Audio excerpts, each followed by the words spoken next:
नमस्कार, अपना बिहार में आपका स्वागत। मैं राहुल ओझा आपके साथ बड़ी खबर से बुलेटिन की शुरुआत करेंगे। कल दिल्ली में होने वाले नए संसद भवन के उद्घाटन को लेकर सीएम नीतीश का बड़ा बयान सामने आया है। सीएम नीतीश ने बड़ा सवाल उठाते हुए पूछा है कि पुराना भवन होते हुए भी संसद के लिए नई बिल्डिंग बनाने की क्या जरूरत थी।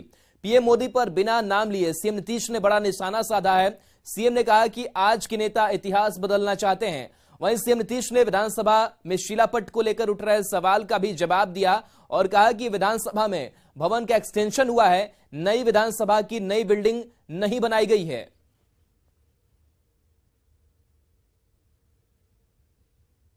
क्या जरूरत है बोलिए? अलग बिल्डिंग बनाने की कोई जरूरत था? हम तो दिल्ली जो गए हैं सब लोगों से ऐसे भी हम किए और शुरू में भी बात हो रहा था कि बन रहा है, ये हो रहा है, तो हमको तो अच्छा नहीं लग रहा था कि जो इतिहास है, अरे आजादी हुई तो जो चीज पर फिर जहां पर से शुरुआत हो गया तो उसी को और विकसित कर देना चाहिए। अलग से नया बनाने का कोई मतलब नहीं। क्या पुराना इतिहास से बदल दीजिएगा? तो बेकार चीज। खैर अब अन्य पार्टियां तो और कारण से राष्ट्रपति जी को नहीं बुला करके ये करे, वो सब जो भी कारण है, लेकिन हमसे पूछिएगा तो हमको तो बड़ा ये लगता है कि उसकी क्या जरूरत थी अलग करने का।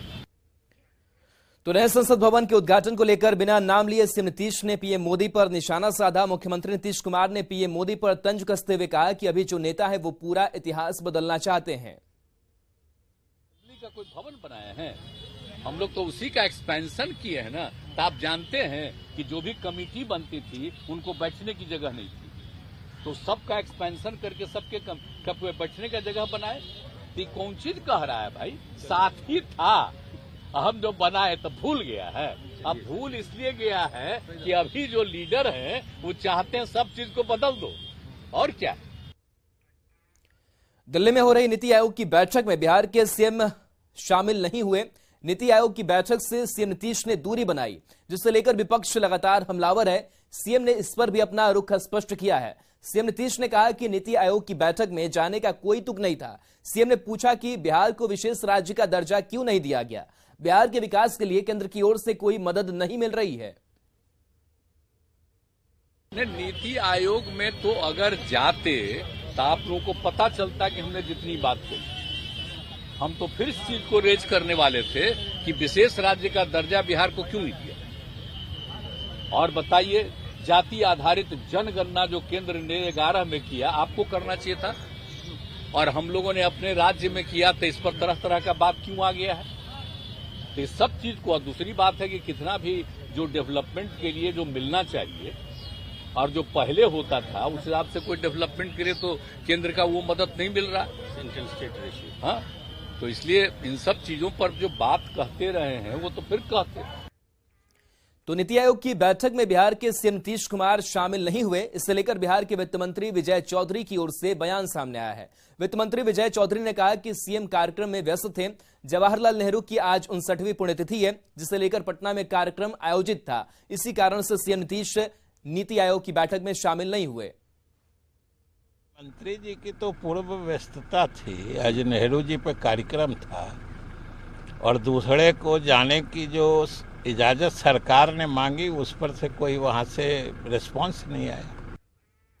केंद्रीय मंत्री और राष्ट्रीय लोक जनशक्ति पार्टी के राष्ट्रीय अध्यक्ष पशुपति पारस ने मुख्यमंत्री नीतीश कुमार पर पलटवार किया है। पशुपति पारस ने पूछा कि मुख्यमंत्री नीतीश कुमार पहले यह बताएं कि विधानसभा के विस्तारित भवन का उद्घाटन उन्होंने क्यों किया। जी से पूछिए कि बिहार में विधानसभा का जो एक्सटेंशन हुआ तो उसका उद्घाटन उन्होंने क्यों किया। बिहार में महामहिम राज्यपाल महोदय थे, उनसे नहीं करा के स्वयं नीतीश कुमार जी ने किया। ये तो यूपीए गठबंधन का कल्चर है। कोई एगो देहाती कहावत है कि लोग जो दुखी होता है, अपना दुखी होता है, तो उसको अपना दुख का याद नहीं है, लेकिन दूसरे के सुख से वो दुखी हो जाता है कि दूसरा कोई अच्छे ढंग से क्यों खा रहा है। तो वही हाल बिहार में और पूरे देश में महागठबंधन की स्थिति है। वो अपने कहाँ है महागठबंधन के लोग, इसकी चिंता नीतीश जी को नहीं है, इसकी चिंता महागठबंधन के लोगों को नहीं है। और देश में एक अच्छा विकास का काम हो रहा है, ऐतिहासिक काम हो रहा है, तो इसका विरोध क्यों कर रहे हैं, क्यों हाथ तबाह कर रहे हैं। जेडीयू के राष्ट्रीय अध्यक्ष ललन सिंह ने नए संसद भवन को लेकर पीएम मोदी से इस्तीफे की मांग की है। ललन सिंह ने आरोप लगाया है कि पीएम मोदी समाज की राष्ट्रपति का अपमान कर रहे हैं। प्रधानमंत्री जब आदिवासी समाज की महिला को राष्ट्रपति बनाया तब खूब अपनी पीठ थपथपा रहे थे, लेकिन जब संसद के उद्घाटन की बात आई तो मना कर दिया। नहीं करते। हाँ, इस्तीफा अगर देना है तो इस देश के प्रधानमंत्री को देना चाहिए, और इस देश के प्रधानमंत्री को इस देश के दलित समुदाय के लोगों से, इस देश के आदिवासी समुदाय के लोगों से और इस देश की महिला से क्षमा मांगना चाहिए अगर वो इस्तीफा नहीं देना चाहते तो। भाई, नए संसद भवन का शिलान्यास हुआ, महामहिम राष्ट्रपति थे उसमें दलित समुदाय के, उनसे नहीं कराए, अपने करार कर लिए। उद्घाटन करने का हुआ, जब दलित समुदाय की महिला को उन्होंने राष्ट्रपति बनाया था तो उसमें तो बड़ा पीठ थपथपा रहे थे पूरे दुनिया में कि हमने बड़ा क्रांतिकारी काम किया, और अभी जब उनको उद्घाटन करने का उनका अधिकार था तो उससे वंचित करके खुद चले आए उद्घाटन करने। नए संसद भवन के उद्घाटन पर मचे संग्राम के बीच टीएमसी के राष्ट्रीय प्रवक्ता कीर्ति आजाद ने देश के प्रधानमंत्री नरेंद्र मोदी को बड़ा दिल दिखाते हुए संसद भवन का उद्घाटन राष्ट्रपति से कराने की मांग करते हुए कहा कि यह मामला विपक्ष के विरोध का नहीं बल्कि सिद्धांत का है। दरभंगा में कीर्ति आजाद ने साफ शब्दों में कहा कि नए संसद भवन का उद्घाटन राष्ट्रपति से नहीं कराना राष्ट्रपति का अपमान है और यह अपमान वे कभी बर्दाश्त नहीं कर सकते। आप प्रधानमंत्री से आप पार्लियामेंट का उद्घाटन करवाएंगे? ये कहां का नियम कानून कायदा है? और पार्लियामेंट केवल सरकार की नहीं है, पार्लियामेंट में पक्ष और विपक्ष दोनों रहते हैं और उन सबों के संरक्षक हैं माननीय राष्ट्रपति। राष्ट्रपति का अभिभाषण दोनों हाउस को दिया जाता है, सत्ता और विपक्ष दोनों को, और उनके अभिभाषण के बाद ही सत्र चालू होता है। तो ऐसी परिस्थिति में इसमें विरोध कहां है? बात तो यह है कि केवल महिमा मंडित करने के लिए प्रधानमंत्री को आप यह सब चीज किए जा रहे हैं, जबकि उचित होगा कि राष्ट्रपति वही तो शपथ दिलाते हैं प्रधानमंत्री को, वही तो शपथ दिलाते हैं मंत्रियों को। आने वाले लोकसभा चुनाव को लेकर बिहार में सियासी हलचल तेज हो गई है। जेडीयू ने अपने तमाम पदाधिकारियों की एक महत्वपूर्ण बैठक जेडीयू दफ्तर में बुलाई, जिसमें आने वाले लोकसभा चुनाव और जेडीयू की मजबूती को लेकर चर्चा होने की संभावना है। बैठक में ललन सिंह, उमेश कुशवाहा सहित तमाम प्रवक्ता मौजूद थे, जिसका जायजा लिया आनंद अमृतराज ने। जेडीयू के तमाम पदाधिकारियों का आज महत्वपूर्ण बैठक जेडीयू दफ्तर में चल। इस वक्त हम आपको तस्वीर दिखा रहे हैं। जेडीयू के राष्ट्रीय अध्यक्ष ललन सिंह, जेडीयू के प्रदेश अध्यक्ष उमेश कुशवाहा सहित जेडीयू के जो तमाम पदाधिकारी हैं वो इस बैठक में मौजूद हैं। 2 दिवसीय बैठक होने वाली है।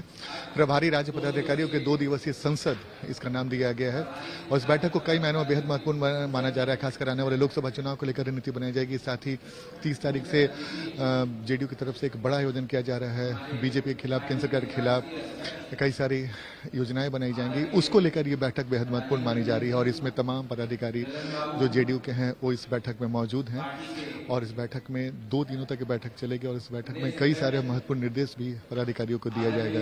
तो इस वक्त हम आपको तस्वीर दिखा रहे हैं, जेडीयू दफ्तर की तस्वीर, जहाँ पे जेडीयू के राष्ट्रीय अध्यक्ष सहित जो भी पदाधिकारी हैं इस बैठक में मौजूद हैं। और इस बैठक में क्या कुछ निकलेगा ये देखना दिलचस्प होगा, लेकिन इस बैठक को जेडीयू के लिहाज से बेहद महत्वपूर्ण माना जा रहा है। कैमरामैन अजय दुबे के साथ आनंद अमृतराज, न्यूज 18 नेटवर्क, पटना। और देखिए, अररिया से बड़ी खबर है, जहां मिड डे मील में सांप निकला है। बच्चे की थाली में सांप मिला।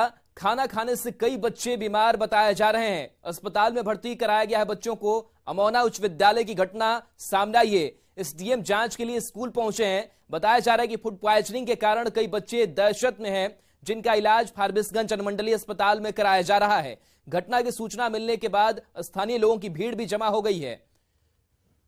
तो मिड डे मील में सांप मिला है और कई बच्चों की तबीयत खराब है, जिनका इलाज फारबिसगंज अनुमंडलीय अस्पताल में कराया जा रहा है। तो उस मिड डे मील की तस्वीर भी हम आपको दिखा रहे हैं, और इसी थाली में यह सांप मिला है। कहीं ना कहीं बड़ी लापरवाही लगातार कई जगहों से सामने आ रही है, जहां पर कभी छिपकली मिलती है तो कभी सांप मिलते हैं। देखिए तस्वीर, जहां छात्राओं में दहशत भी है, छात्रों में दहशत भी है। इस खाने के बाद से फूड पॉइजनिंग की बात भी सामने आ रही है। कई बच्चे बीमार बताए जा रहे हैं, जिनका इलाज अस्पताल में कराया जा रहा है। तो एसडीएम फिलहाल मौके पर जांच के लिए पहुंचे हैं। अमौना उच्च विद्यालय की घटना बताई जा रही है। एसडीएम इस पूरे मामले की छानबीन करने के लिए पहुंचे हैं। बताया जा रहा है कि फूड पॉइजनिंग के कारण कई बच्चे दहशत में भी है, उनकी तबीयत खराब है और इनका इलाज फारबिसगंज अनुमंडलीय अस्पताल में कराया जा रहा है। घटना की सूचना मिलने के बाद स्थानीय लोगों की भीड़ भी जमा हो गई है, लोगों की भी चिंता बढ़ी हुई है। सतीश अररिया से हमारे सहयोगी जुड़े हुए हैं। सतीश, तस्वीरें जो हम देख पा रहे हैं, मिड डे मील में सांप मिला है, क्या पूरी घटनाक्रम सामने आई है, किस तरीके से लापरवाही हुई? जी देखिए, दरअसल ये जोगबनी थाना क्षेत्र का इलाका है, फारबिसगंज अनुमंडल का अमोना उत्क्रमित उच्च विद्यालय है। और जो सुबह में जो खाना परोसा गया और फिर खाने के बर्तन में जो है सांप का जो बच्चा है वो साफ तौर पर दिख रहा है। उसके बाद जो है कोलाहल की स्थिति होती है और बच्चों में दहशत हो जाता है और बच्चों में उल्टी की शिकायत होती है। उसके बाद आनंद फानंद में करीब 1 दर्जन बच्चों को फारबिसगंज अनुमंडलीय अस्पताल में भेजा जाता है। फिलहाल जो है डॉक्टर के मुताबिक सभी बच्चे जो हैं अभी सुरक्षित हैं और फिलहाल फारबिसगंज के जो विधायक हैं और वहां के जो अनुमंडल पदाधिकारी हैं मौके पर पहुंचे हुए हैं और मामले की जांच कर रहे हैं। जी चलिए, शुक्रिया सतीश तमाम जानकारी के लिए आपका। चलिए बढ़ेंगे आगे। नीति आयोग की बैठक में शामिल नहीं होने को लेकर बीजेपी सांसद रविशंकर प्रसाद ने मुख्यमंत्री नीतीश कुमार पर हमला बोला है। रविशंकर प्रसाद ने कहा है कि इससे राज्य का विकास प्रभावित होगा। नीति आयोग की बैठक में 8 मुख्यमंत्री नहीं आ रहे हैं, उसमें हमारे बिहार के सुनामधन नीतीश बाबू हैं। नीति आयोग देश के विकास, देश की योजना के लिए बहुत ही महत्वपूर्ण प्लेटफॉर्म है और अब तो इससे तो आपके सीधे आपके प्रदेश की जनता प्रभावित होने वाली है, क्योंकि उनके महत्वपूर्ण मुद्दे जो 100 चर्चा होने वाले हैं उसके बारे में आपके यहां का रोड मैप बनाने में कठिनाई होगी। फैसले होंगे तो आप कहेंगे कि we are not party to it. आपको बुलाया गया तो आप आएंगे नहीं। शराबबंदी के बाद बिहार में तेजी से अल्टरनेट नशा के तौर पर प्रतिबंधित कप सिरप का एक बड़ा बाजार बन गया है। समय समय पर प्रतिबंधित कप सिरप के सप्लाई चैन पर रोक लगाने के लिए भी पुलिस काम करती है। इसी के तहत कटिहार एसपी के विशेष निर्देश पर सहायक थाना पुलिस ने सूचना के आधार पर कार्रवाई की। शरीफगंज मोहल्ले के एक घर से 500 बोतल प्रतिबंधित कप सिरप और 2,97,000 नगद रुपया भी पुलिस ने जब्त किया है। पुलिस के माने तो शरीफगंज के रहने वाले 2 भाई लाल खान और इम्तियाज मिलकर नशीली पदार्थ का अवैध कारोबार चला रहे थे। वरीय पुलिस अधिकारी से बातचीत की हमारे सहयोगी सुब्रत ने। बिहार में शराबबंदी के बाद अवैध नशा के कई रूप में सामने आया। उसमें एक प्रतिबंधित कप सिरप को भी बड़े स्तर पर मार्केट में खपाया जाता है। कटिहार पुलिस इसी तरह का एक बड़े रैकेट का पर्दाफाश किया है। लगभग 500 बोतल है और लगभग 3 लाख रुपया पुलिस ने जब्त किया है। क्या है पूरा कार्रवाई, आइए बात कर लेते हैं। सर, क्या कैसे हुआ है पूरा रैकेट का खुलासा, कैसे हुआ है? ये एसपी सर के आदेश पर हम लोग विशेष अभियान चलाए हुए थे अवैध शराब और नशीली वस्तु के विरुद्ध। इसी क्रम में थानाध्यक्ष सहायक को गुप्त सूचना मिली थी कि साकिन शरीफगंज में लाल खान और उसका भाई मिलकर जो है भारी मात्रा में कप सिरप का खरीद बिक्री कर रहा है। उसके घर में छापामारी की गई विशेष टीम का गठन करके, तो 500 बोतल कोडिन कप सिरप मिला है, 2,97,000 कैश मिला है। ये पैसा उसी से ये जांच में अभी यही पुष्टि हो रही है कि कप सिरप को बेचकर ही इसके द्वारा पैसा कमाया गया है। कुछ महिलाओं का इन्वॉल्वमेंट भी आया है इस तरह? ये हम लोग पूछताछ के लिए हम लोग हिरासत में लिए थे इनपुट, क्योंकि दोनों जो अभियुक्त है वो दोनों फिरार पाए गए थे घटनास्थल से। दोनों भाई है, घर से वो फिरार पाए गए। ये हम लोग अनुसंधान कर रहे हैं इसमें, ऊपर डिटेल्स फिर बाद में अपडेट किया जाएगा। तो ये नगर इंस्पेक्टर थे, वो बता रहे थे कि ये पूरा रैकेट है और 2 भाई मिलकर ये संचालित कर रहे थे। बड़ी बात यह है इसमें जो चर्चा है, 2 महिला का भी चर्चा आया है जो अभी पूछताछ के दायरे में हो सकता है इससे बड़ा खुलासा हो, क्योंकि सीमांचल का ये इलाका है और शराबबंदी के बाद ये कप सिरप का रैकेट धीरे धीरे पैर पसार रहा है। कटिहार पुलिस इसी का खुलासा किया है। सुब्रत, न्यूज़ 18 कटिहार। सुपौल से बड़ी खबर है, जहां जमीन विवाद में शख्स की हत्या कर दी गई है। 5 धुर जमीन के लिए शख्स की हत्या की खबर है। इलाज के दौरान जान शख्स की चली गई है। हत्या के बाद लोगों ने जमकर बवाल भी किया। NH 327 से जाम कर आगजनी की गई है। पिपरा पुलिस ने मामले को शांत कराया है। तो सुपौल से बड़ी खबर, जहां पर जमीन विवाद में शख्स की हत्या कर दी गई है, वहीं NH 327 की तस्वीर आपको दिखा रहे हैं, जहां पर जाम किया गया, आगजनी की गई। वहीं परिजनों में चीख पुकार मची हुई है।